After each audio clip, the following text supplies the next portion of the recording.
আসসালামু আলাইকুম। আশা করি সবাই ভালো আছেন। আমিও আলহামদুলিল্লাহ ভালো আছি।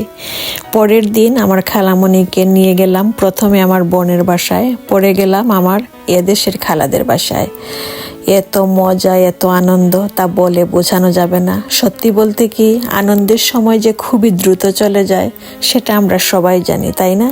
যাই হোক, যা যা করলাম তার কিছুটা আপনাদের সাথেও শেয়ার করতে পেরে ভালো লাগছে। এখন আমি আমার সংগৃহীত লেখা থেকে খুবই মূল্যবান একটা গল্প আপনাদের সাথে শেয়ার করছি। আশা করি গল্প আপনাদের সবার কাছে ভালো লাগবে। এক বাবা তার সন্তানকে জীবনের ব্যাপারে শিক্ষা দিচ্ছিলেন।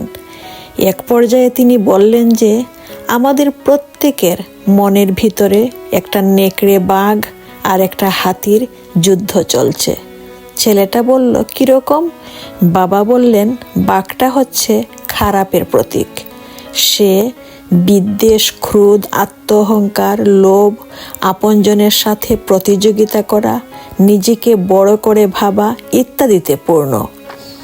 আর হাতিটা হচ্ছে ভালোর প্রতীক, যে কিনা শান্তি, আনন্দ, দয়া, নম্রতা, ভদ্রতা, মিলে মিশে চলা এসবের প্রতীক।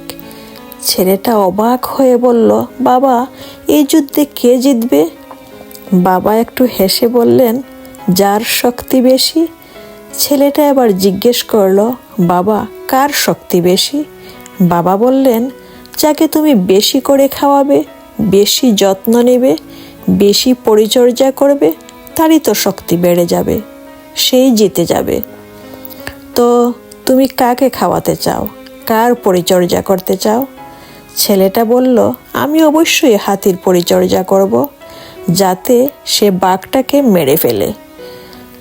আপনাকে জিজ্ঞেস করছি, আপনি কার পরিচর্যা করছেন, বাঘের নাকি হাতির, খারাপের নাকি ভালোর?